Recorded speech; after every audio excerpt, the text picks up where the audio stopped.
Alors, j'espère que tout le monde va bien. Voilà, donc j'espère que vous allez très bien.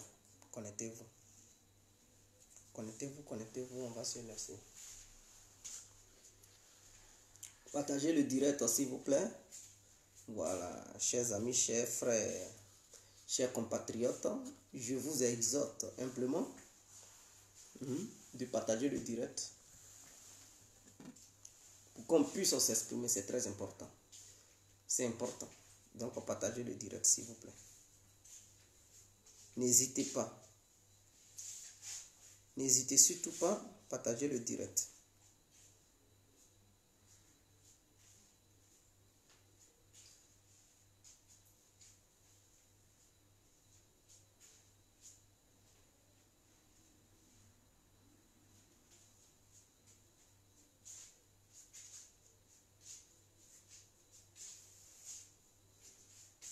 J'espère que vous allez très bien.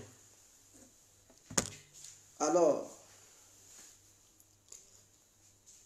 Thiès, big up à vous, Didi, Yobo, big up à vous, Kanté, John.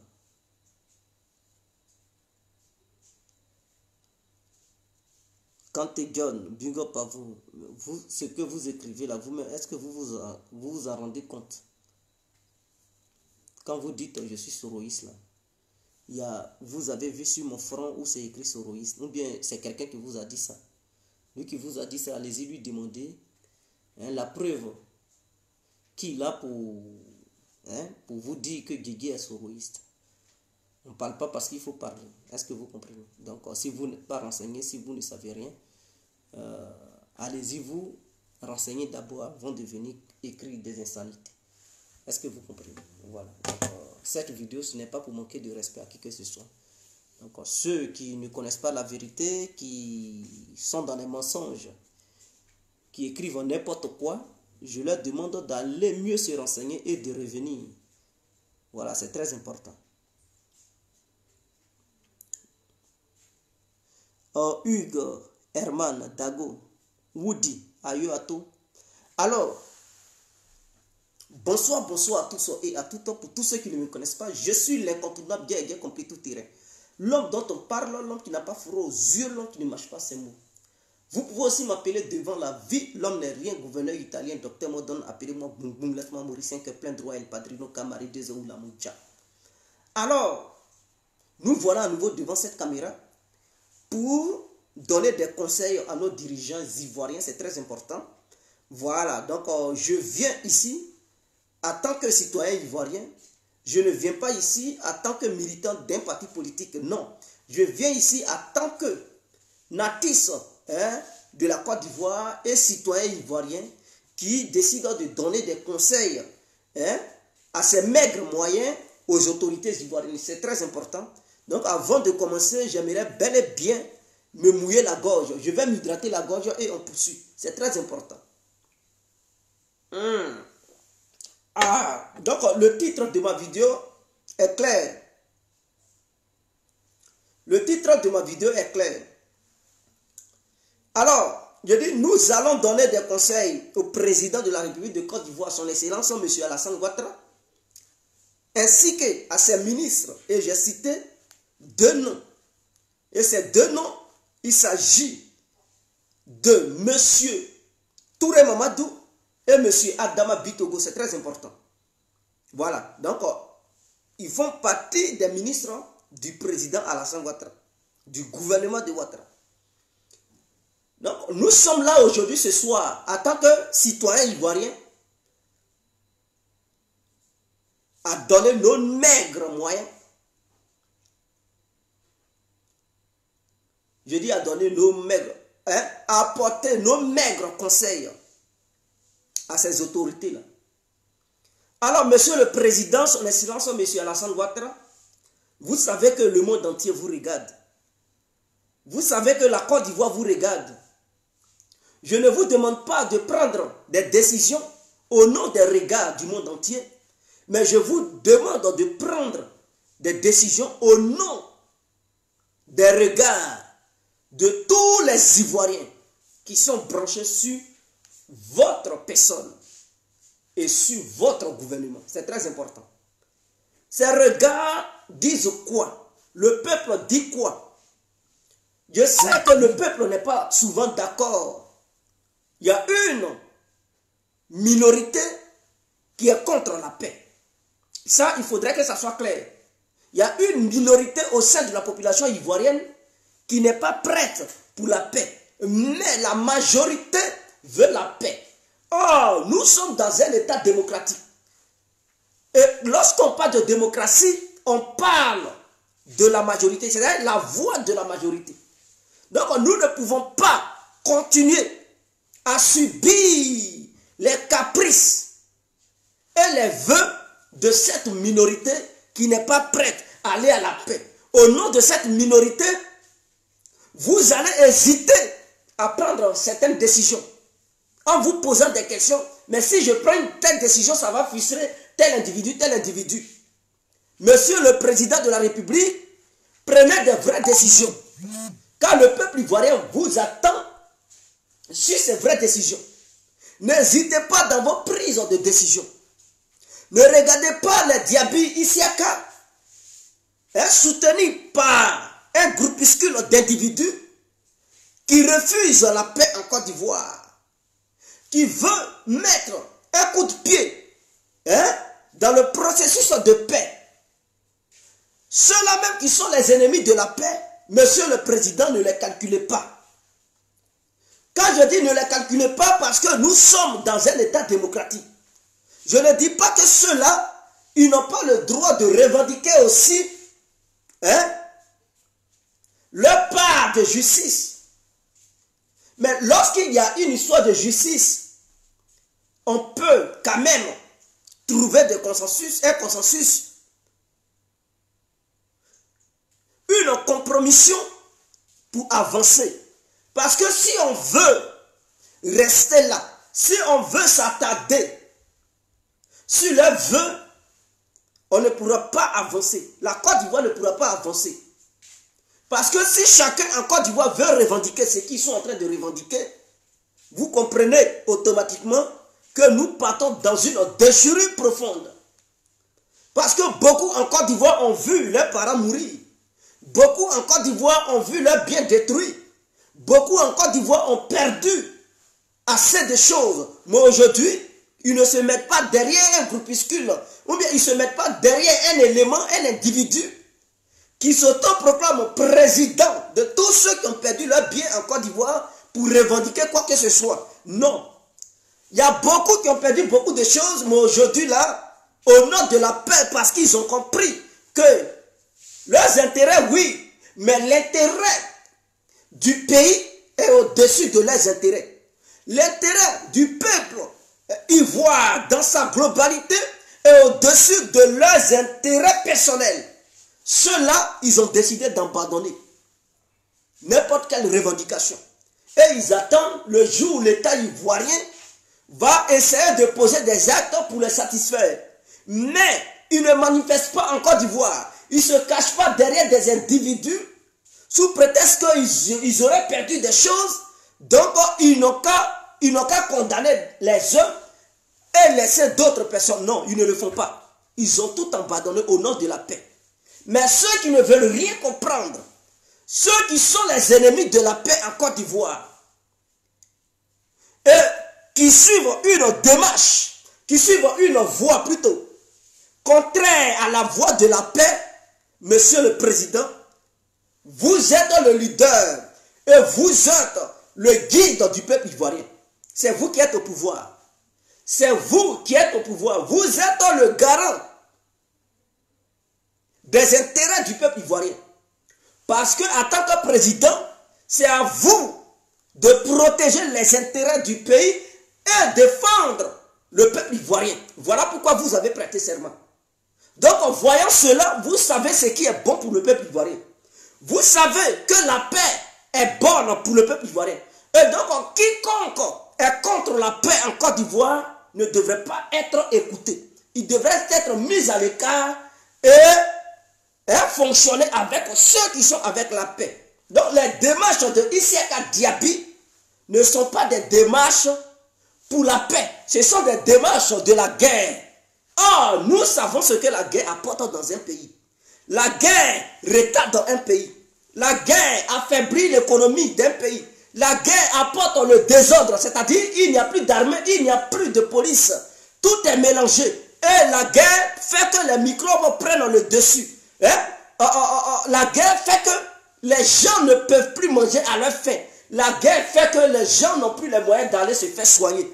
La guerre retarde le développement du pays, retarde l'évolution, retarde l'éducation du pays. Et donc, qui dit la guerre, dit tous ces problèmes-là. Or, Isiaka Diaby est sur une voie de la guerre. Il n'est pas dans une voie de paix. Donc, la voie d'Isiaka Diaby ne devrait pas compter. Tous ceux qui sont derrière lui, là, ne les écoutez pas, monsieur le président. Ils ont des droits, certes, mais nous sommes en démocratie. Ce que la majorité veut imposer, le vœu de la majorité à tout le pays, et écarter le vœu de la minorité. Parce que si vous écoutez le vœu de la minorité, c'est que nous sommes dans un état dictatorial. La dictature, c'est quoi? C'est une minorité, un groupuscule d'individus qui impose ses caprices comme idée à la majorité. Et la majorité subit ce que la minorité décide de faire. Est-ce que vous comprenez, monsieur le président?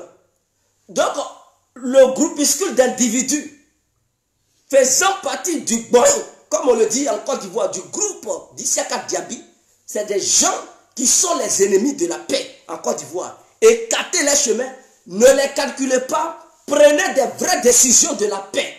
Et ces décisions consistent à faire un discours à la veille du 7 août 2021.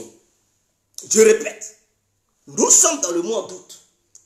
Aujourd'hui, je pense qu'aujourd'hui est quand? Je vais bien voir. Hein? Aujourd'hui est le 1er août 2021.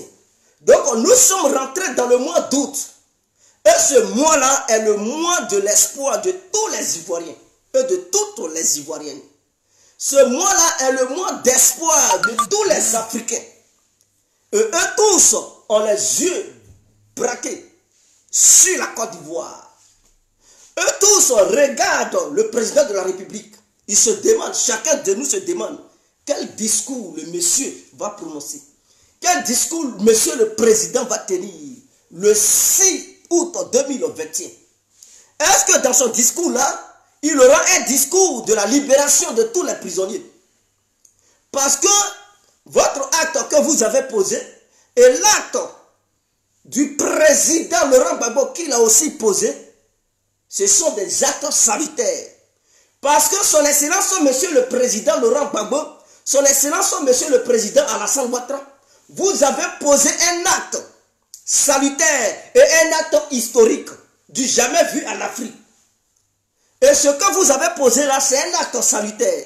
C'est un acte qui oriente les Ivoiriens sur le chemin de l'amour, le chemin de la prospérité, le chemin de la renaissance d'une Côte d'Ivoire nouvelle.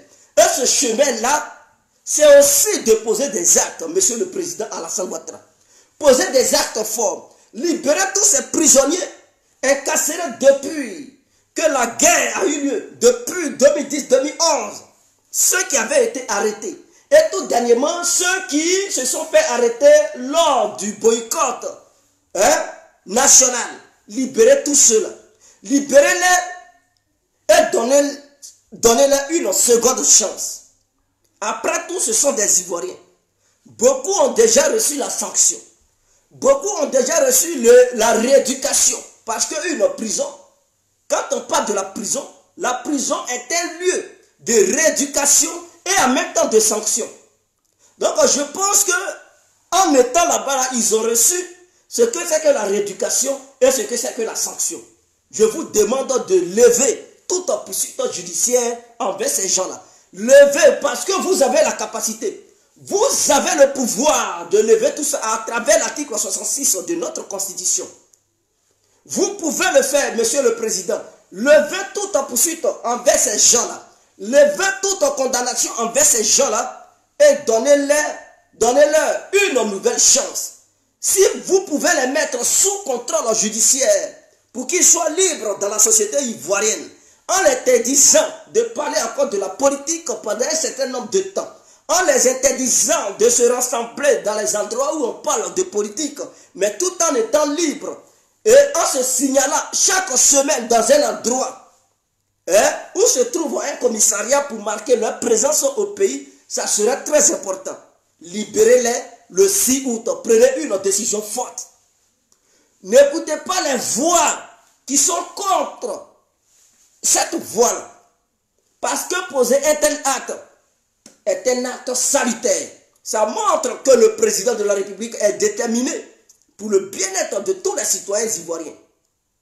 Je comprends des familles qui ont été victimes lors de cette crise. Beaucoup de personnes ne vont pas accepter. Dans ces différentes familles-là, beaucoup vont contester la décision du président. Beaucoup vont dire non, ils n'ont qu'à mourir là-bas. Beaucoup vont dire non, non, non, ils ont tué notre, ils n'ont qu'à mourir là-bas. Mais ceux qui vont le dire là, ils ne sont pas les seuls qui ont perdu des êtres humains au pays là-bas. Il y a plein d'individus qui ont vu leurs frères, leurs parents mourir, mais aujourd'hui qui ne parlent pas, qui ne revendiquent rien, qui ne disent pas ah c'est lui là j'ai vu qui a tué ma famille, donc il n'a qu'à aller en prison coûte que coûte. Non, il y a beaucoup qui voient et qui ne parlent pas, qui ont laissé tomber. Donc ceux qui ne veulent pas laisser, pouvez la tomber là. Faites-les comprendre qu'à un moment donné, lorsqu'on doit aller à la paix, il y a un sacrifice en tout. La paix là, la paix c'est de poser des actes sous forme de sacrifice pour atteindre un objectif. Et tu veux réussir, et tu ne veux pas bosser, tu ne veux pas couper ton sommeil pour réussir, mais tu ne peux pas. Tu veux réussir, tu veux être fainéant et obtenir la réussite. Non, tu ne peux pas. C'est dans la bataille, c'est dans la souffrance qu'on obtient ce qu'on veut. Donc moi, tout ce que je demande, toutes ces personnes qui refusent la paix, qui revendiquent une condamnation quelconque envers un citoyen ivoirien, laissez ça. Certes, vos parents sont morts dans la guerre, mais mettons la guerre de côté et disons que bon, imaginons que la mort vient dans vos familles pour frapper de façon naturelle. Est-ce que vous allez poursuivre la mort? Est-ce que vous allez courir derrière la mort pour dire le gouvernement ivoirien n'a qu'à condamner la mort? Qui va courir derrière la mort pour dire le gouvernement n'a qu'à condamner la mort? Personne. N'est-ce pas quand nous partons dans les églises, quand on part dans les mosquées, parce qu'il y a des gens qui posent des actes qui ne réfléchissent pas. Quand on va dans les mosquées, là, quand tu es musulman, quand tu es chrétien, quand tu es judaïste, quand tu es un truc bouddhiste, mais on nous dit quoi? On dit personne ne peut mourir si ce n'est le destin de la personne. On dit Allah lokadi, Allah lokata. N'est-ce pas vous-même qui le dites? On dit Dieu a donné, Dieu a repris. Est-ce que quelqu'un peut aller contre la volonté de Dieu? Non. Rien ne se fait sans la volonté de Dieu. Est-ce que dans les mosquées, ceux qui sont les musulmans, est-ce que quelque chose se passe sans la volonté d'Allah? Donc s'ils sont morts lors d'une crise post-électorale, ça a été la volonté d'Allah. Ça a été le vœu d'Allah. Vous avez dit quand ils sont nés là, ils devraient mourir dans une histoire de crise.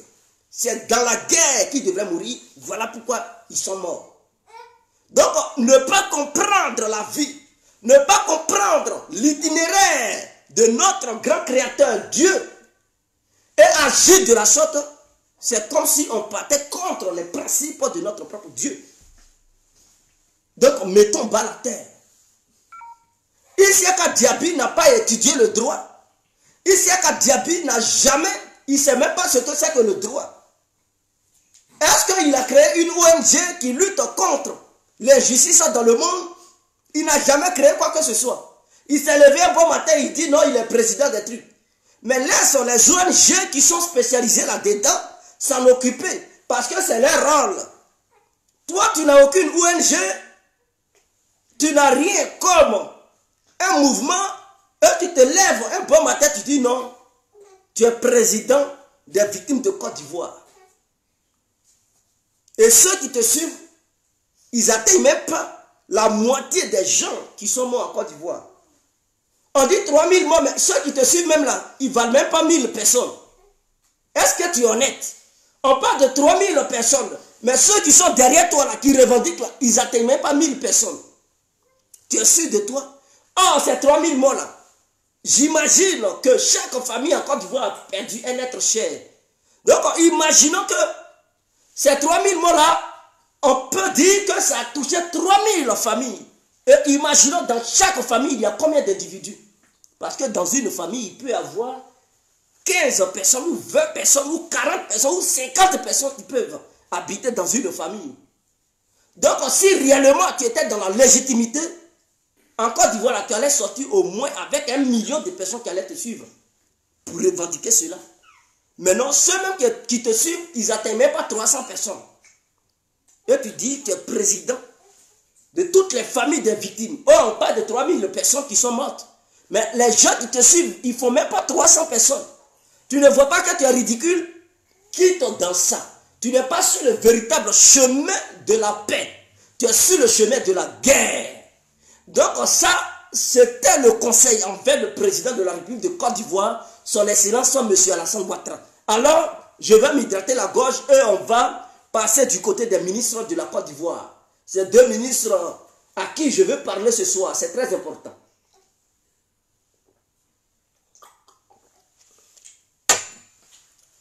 Alors, mon message au ministre Adama Bitogo et au ministre Touré Mamadou. Monsieur le ministre Touré Mamadou, aujourd'hui Adama Bitogo n'est plus ministre, certes, mais il a été ministre dans le passé. Donc le nom ministre se colle toujours à sa personne, c'est très important. Alors, donc, messieurs les ministres, j'aimerais faire une précision. Monsieur Touré Mamadou, vous savez, vous avez été président, c'est-à-dire ministre de la jeunesse en Côte d'Ivoire et celui de l'emploi. Vous savez, vous devez être sur la véritable voie, la voie de l'apaisement, la voie de l'union, la voie de la réconciliation, la voie de l'entente au sein de notre pays. Vous devez vous différencier de tous ceux qui sont sur une autre voie en dehors de ces différentes voies que je viens de citer. Puisque vous avez été ministre de la jeunesse et celui de trouver de l'emploi à la jeunesse. Mais vous-même, vous savez que s'il n'y a pas d'entente, il n'y aura pas de travail. Comment vous allez trouver du boulot pour des gens qui ne s'attendent pas, qui mènent la guerre, qui font de la guerre? Vous allez trouver de l'emploi comment? Non seulement c'est à vous de plaider auprès de la jeunesse pour réconcilier les jeunes. Parce que si vous êtes ministre de la jeunesse, votre rôle là, c'est aussi de faire les démarches pour pouvoir permettre aux jeunes de se parler entre eux. Mais ce qui me surprend, ce qui m'étonne, monsieur le ministre Touré Mamadou, c'est que je vous ai vu en train de faire une déclaration avec le ministre Adama Bitogo sur un même plateau, en tenant des propos qui divisent, en tenant des propos qui blessent. Je ne veux plus jamais vous voir sur un plateau de télé tenir ce genre de propos.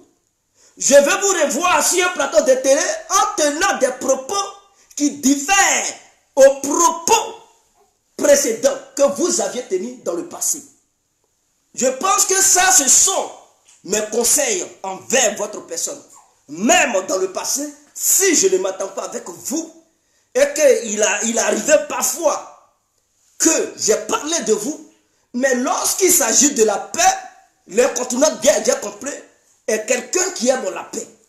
Voilà pourquoi, depuis ma position, je me permets de vous donner des conseils. Donner des conseils n'a rien à voir avec quelqu'un qui a l'argent. Non. On peut avoir l'argent et avoir besoin toujours d'être conseillé. Et je pense que vous avez des conseillers dans votre bureau. Ce n'est pas l'argent qui vous manque. Mais les conseils n'ont pas besoin d'argent. Même le pauvre qui est dans son village, ou bien le pauvre qui est dans sa ville, qui dort dans un cycle au bois, il peut donner des conseils à celui-même qui a beaucoup d'argent. Donner des conseils n'a pas de prix. Les conseils que je vous donne, prenez cela en compte. Prenez ça en compte, c'est très important. Est-ce que vous comprenez, monsieur le ministre Touré Mamadou? Votre rôle, c'est de faire parler le peuple ivoirien. Je prends exemple sur Diaby Lassine. Voici quelqu'un que j'adore beaucoup. Je prends exemple sur Mariam Diaby. Voici une dame que j'aime beaucoup. Oui, je suis clair là-dessus. Je l'aime. Je l'adore. Parce que ces gens-là, quand ils sont arrivés en Europe, ils n'ont pas cherché à comprendre qui était de quel bord politique, qui n'était pas de quel bord politique. Leur mission, c'était de rassembler la jeunesse ivoirienne qui se trouvait hors du territoire ivoirien. Leur mission, c'était de convaincre un grand nombre d'individus pour la cause du président Alassane. Mais s'ils avaient eu certains propos qui divisaient, ils n'allaient pas pu convaincre d'autres personnes. Je tiens à vous dire qu'il y a une dame qui représentait le PDCI en Belgique ici. Mais grâce à l'humilité et grâce à l'intelligence de Diaby Lassine et de Mariam Diaby, ils ont réussi à convaincre cette dernière. Elle s'est ralliée. Donc la représentante du PDCI RDA en Belgique s'est ralliée au RADP grâce à Diaby Lassine, qui a su parler à la jeunesse ivoirienne, qui a su convaincre des gens. Touré Mamadou, vous êtes encore très jeune. Diaby Lassine est plus âgé que vous. Vous êtes encore jeune. Vous avez de l'avenir devant vous. Je répète, vous êtes encore jeune, vous avez de l'avenir encore devant vous. Soyez celui-même qui va prôner la paix en Côte d'Ivoire. Ne soyez pas celui par qui le malheur de la Côte d'Ivoire va passer pour frapper à nouveau la Côte d'Ivoire. Soyez celui qui tient des propos qui apaisent les cœurs des citoyens ivoiriens, eux-mêmes de tous ceux qui se retrouvent en Côte d'Ivoire. Celui-même qui va être l'ambassadeur des propos apaisants vis-à-vis du peuple ivoirien. Faites-vous un leader de la paix. Non, faites de vous un leader de la paix. Ne faites pas de vous un leader de la division et de la guerre. Donc, ce sont mes messages envers le ministre Touré Mamadou. Je vais envers le ministre Adama Bitogo qui est aussi aujourd'hui au sein de l'Assemblée nationale, qui est d'ailleurs un grand leader au sein du parti RADP. Monsieur Adama Bitogo, vous êtes le numéro 2 du RADP. C'est-à-dire après Alassane Ouattara, c'est vous. Ne soyez pas trop zélé, monsieur le ministre. Dans la vie, on ne sait jamais. Le pouvoir, de la manière ça vient, ça peut aussi glisser. Le pouvoir, c'est Dieu qui donne le pouvoir et c'est Dieu qui arrache le pouvoir. Les marabouts ne pourront rien faire, les féticheurs ne pourront rien faire. Leurs médicaments, leur fétichisme, c'est pour un bout de temps. Ce n'est pas éternel. Aucun féticheur ne te donnera jamais le pouvoir pour dire son pouvoir est un pouvoir éternel. Car lui-même, il reconnaît le pouvoir de Dieu. Et en te donnant son pouvoir, il te dit si Dieu le veut. En un mot, son pouvoir a des limites. Son pouvoir est fait dans le temps. Je ne vous accuse pas d'être un pratiquant du fétichisme ou du maraboutage, non. Je veux dire par là que lorsqu'on a le pouvoir, il faut mieux se comporter. Pour ne pas que demain, Dieu t'arrache le pouvoir. Vous avez le pouvoir comportez-vous bien.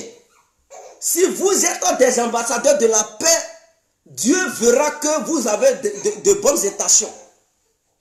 Dieu n'acceptera pas que le pouvoir glisse dans vos mains.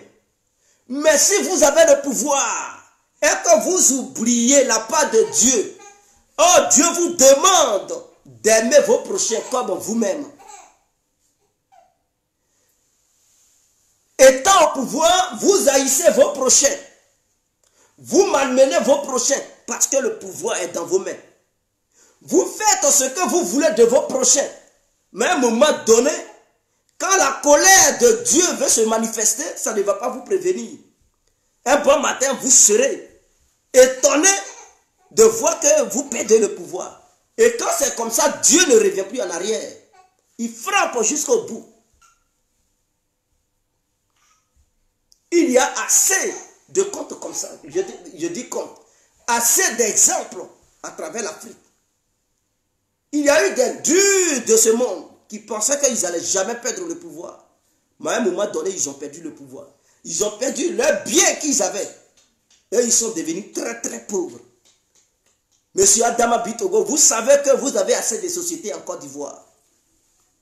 Ce n'est pas un débat, c'est un fait.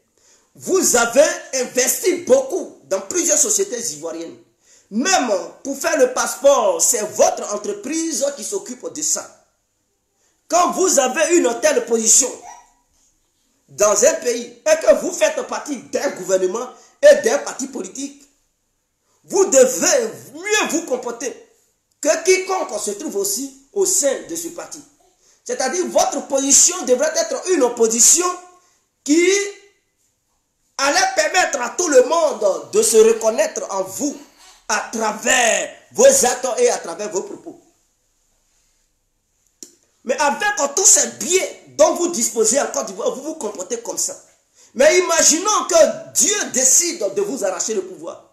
Vous imaginez cette perte énorme, grandiose que vous allez subir. Vous risquez de perdre vos différentes sociétés. Les entreprises qui tiennent des contrats, qui détiennent des contrats, vous risquez de perdre tout ça. Et vous allez vous retrouver au point du départ. Voilà pourquoi lorsqu'on est au pouvoir et qu'on a beaucoup de privilèges, on a beaucoup de contrats dans un pays, parce qu'on fait partie d'un gouvernement, ou bien soit on est ami aux membres du gouvernement, on pose des actes qui ne vont pas nous causer du tort demain, lorsque le gouvernement ne sera plus là. C'est un conseil que je vous donne. Parce qu'on sait comment ça se passe en Afrique. Ayez une opposition qui va permettre aux Ivoiriens à ne pas vous haïr. Une opposition qui va permettre au peuple ivoirien de dire « Ah, monsieur le président Alassane Ouattara à ses ministres, mais tel ministre, il est vraiment bien. » Prenez l'exemple du ministre actuel et du maire de Koumassi. C'est quelqu'un en qui tout le monde se reconnaît.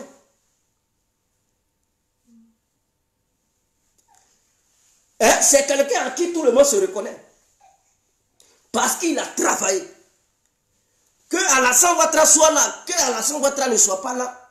Si demain il pose sa candidature pour réclamer la place de la mairie de Koumassi, les gens de Koumassi vont le voter. Ils ne vont pas tenir compte de son appartenance politique. Ils vont dire, celui-là, on l'a vu, quand il était là, il a fait des choses énormes. Et il n'a jamais tenu des propos pour mépriser les militants qui sont à Koumassi, qui ne sont pas des militants RADP. Mais ces propos-là et ces actions qu'ils mènent, ils mènent ça au nom de tous ceux qui habitent à Koumassi. Ils ne mènent pas des actions pour mépriser d'autres personnes parce qu'ils ne font pas partie du RADP. Non, ils ne le font pas. Est-ce que vous comprenez? Donc voilà pourquoi je vous demande de revoir votre copie. C'est un conseil. C'est un conseil que je vous donne. Vous pouvez prendre en compte ce conseil ou vous pouvez le refuser. Parce que je sais que dans vos différents bureaux, vous avez beaucoup de conseillers. Mais il arrive parfois que vos conseillers ignorent certaines choses. Il arrive parfois que vos conseillers soient zélés au même titre que vous. Et ils ne voient pas des petits détails. Ils vous conseillent autrement. Et vous menez des actions autrement. Ah, les choses sont tout près. On dit tout près n'est pas loin. Mais tout près qui n'est pas loin, là, eux, ils voient loin, ils donnent d'autres conseils, eux, ils dépassent les conseils qui peuvent apaiser tout le monde qui sont auprès de vous. Faites attention. Tout conseiller n'est pas souvent un bon conseiller. Je répète, tout conseiller là n'est pas souvent un bon conseiller. Ce n'est pas parce que ces conseillers touchent des millions par mois que vous allez penser qu'ils sont des grands conseillers. Ce n'est pas parce qu'ils ont été à l'école, ils ont fait des études qu'ils sont spécialement des bons conseillers. Un bon conseiller là, ce n'est pas celui qui a des grands diplômes et tout. Tu peux avoir tous les diplômes et puis être un idiot. C'est une vérité absolue. Vous pouvez aller au village, vous pouvez trouver des bons conseillers. Oh, ceux-là, ils ne disposent même pas de grands diplômes. Ils peuvent régler un souci. Ils peuvent régler une bagarre sous l'arbre à palabre sans avoir même des bacs, le bac plutôt de la licence, le DEC, du doctorat et tout. Et il y a des gens qui disposent de tout ça, mais qui sont incapables de régler une bagarre, qui sont incapables de régler un conflit. Donc l'intelligence, on est avec l'intelligence. Pour être intelligent, il n'y a pas d'études qui rendent les gens intelligents. Non, il y a des gens qui n'ont jamais fréquenté, qui sont dotés de l'intelligence. L'intelligence, là, souvent, c'est inné. Ceux qui n'ont pas l'intelligence, qui vont à l'école, non. À l'école, on étudie pour avoir le savoir. Mais l'intelligence, là, on n'étudie pas pour avoir l'intelligence. C'est différent. Donc, le savoir diffère de l'intelligence. Donc, quand vous prenez des conseillers qui vous donnent des mauvais conseils, dites-vous que ceux-là, ils ne disposent pas de l'intelligence. Ils ont certes le savoir, mais ils n'ont pas l'intelligence. Faites attention. Sur ce, je vous laisse. Donc, on attend aussi de vous pour pouvoir pousser le président de la République à prendre des bonnes décisions le 6 août 2021. Ne soyez pas ceux qui vont demander à la Ouattara, non, il faut maintenir les prisonniers, il faut maintenir, non, ne soyez pas ces ouvriers-là, ne soyez pas ces gens-là qui vont pousser à la Ouattara de les maintenir, mais plutôt soyez ces gens-là qui vont pousser à la Ouattara de les libérer. Poser de tels actes sera vraiment une bonne chose. Non seulement vis-à-vis de Dieu, ça vous décharge de plusieurs choses. Vis-à-vis de Dieu, c'est un acte fort que vous envoyez à Dieu. Mais pousser le président à les maintenir en prison, c'est comme si vous augmentez la couleur de Dieu petit à petit. Un moment viendra où il va dire, bon, j'ai cru que ceux-là, ils allaient changer, mais apparemment, ils refusent de changer. Donc, c'est le moment de frapper. Et Dieu peut agir. Et ça va très faire mal. Faites attention. C'est un conseil. Si on se laisse, c'était l'incontournable, bien compris. Ciao, vive la Côte d'Ivoire, vive le peuple ivoirien et on ensemble.